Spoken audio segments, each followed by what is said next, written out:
Taong 1992, sa isang payak na bayan sa lalawigan ng Quezon, may isang ginang na nooy nagdadalang tao na nasa kanya ng kabuwanan, kasama ang kanyang ina at kanyang asawa, ay payapa nilang iniintay ang pagsapit ng araw ng kanyang kapanganakan. Sa kanilang pag-iintay ay tila baga may bumabagabag sa ginang. Pakiwari niya'y may pirming tumatanaw sa kanila mula sa malayo. Sa kadahilanang sila ay naninirahan sa probinsya, ang agad nilang pinaghinalaan ay isang tiktik o aswang. Kaya naman agad na hinikayat ng ina ng ginang ang kanyang manugang na kanilang pag-itingin ang pagbabantay sa ginang, lalo na sa pagsapit ng takip siling. Samot-saring pagtaboy na rin sa aswang ang kanilang pinaglalagay sa loob at labas ng kanilang tahanan. Nagsama-sama na rin sila sa pagtulog sa iisalaang na silid upang mabantayan ng maigi ang buntis. Mas lumakas ang kutob nila na minamanmanan sila ng aswang nang nag-umpisang mag-along ang mga aso sa paligid nila sa tuwing sasapit ang hating gabi. Ramdam ng bawat isa ang takot at pangamba. Sa ina ng ginang, ito ang una niyang apo. Bukod pa roon, kasabay ring malalagay sa alanganin ang kanyang anak. Oras na pagtangkaan ng aswang ang sanggol na nasa sinapupunan nito. Sa mag-asawa naman, ito ang bunga ng kanilang pagsasama at pagmamahalan. Isang gabi, nagpasya ang ginang na magpahinga ng maaga. Hindi muna sumunod ang kanyang asawa sapagkat maaga pa. Kaya naman inutusan ng matanda ang kanyang manugang na magbantay muna sa harapang bahay. Ilang sandali lang ay biglang umalulong ang mga aso, bagay na ipinagtaka nila sapagkat maaga pa at hindi pa sumasapit ang hating gabi. Natiluwas na sa nakasanayan nila. Nakaramdam ng pagkabagabag ang Ginoo. Sa kanyang pagkabahala ay di niya namalayan ang pagsalisi ng isang pusang itim.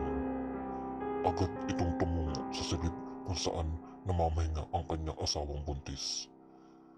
Nang mapansin ito ng matanda, gamit ang buntot ng pagi ay agad niyang pinagat palabas ng kanilang tahanan. Pinagalitan naman ng matanda ang kanyang manugang dahil sa kapabayaan nito. Samantala, naiwang mag-isa ang ginang sa loob ng silid na nooy pinapakinggan ang pagtatalo ng dalawa. Ilang saglit laang ay nagpasya itong bumangon upang awatin ang kanyang ina at asawa.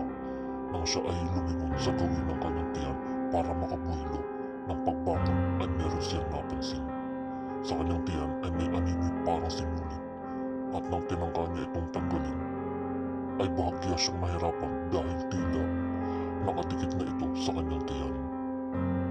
Pinilit ng ginang na tanggalin ito, at nang nagawa niyang itong tanggalin ay nakaramdam siya ng kaunting sakit. Sa pagtataka ay tiningnan ng ginang kung saan ito nagmula. Sa kanyang pagtingala ay laking gulat niya sa kanyang nakita. Isang tiktik.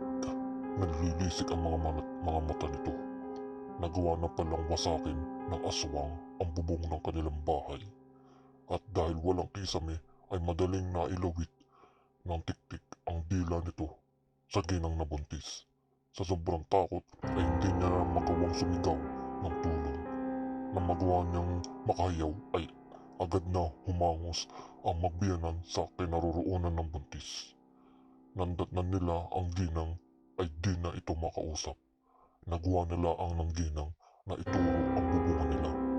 Sa kanilang pagtanaw sa itaas ay wala na silang makita kundi ang butas na ginawa ng tiktik. Hindi na sila nag-usisa pa kung ano ang nangyari dahil alam na ng magbiyanan kung bakit nagkaroon ng butas ang kanilang bubong. Hindi na nilang nagawang makatulog pa sa takot na bumalik ang tiktik. Di rin nila magawang lumabas ng kanilang tahanan upang humingi ng saklolo sapagkat malalayo ang mga bahay ng kanilang mga kapitbahay. ang tangi na lamang nilang nagawa ay magdasal ng taimtim at umasang malagpasan ang lagim na kanilang sinapit. Pagsapit ng buong luwayway ay agad silang humangos patungo sa kabayanan upang doon na tuluyang hintayin ang panganganak ng ginang. Labis na tumatak sa tiklo ang kanilang sinapit. Di na nila lubos akalain na sa kabila ng kanilang paghanda at pag-iingat ay nagawa pa rin pagtangkaan ng aswang ang mag-ina. Ang mga katanungang ito ang naiwan sa kanilang kaisipan. Ang pumatigad na pusang itim, kinasangkapan naga ng tiktik upang sila ay lituhin nang sa gayon ay makalapit ang aswang sa mag-ina o di kaya isa ring aswang ang pusang itim.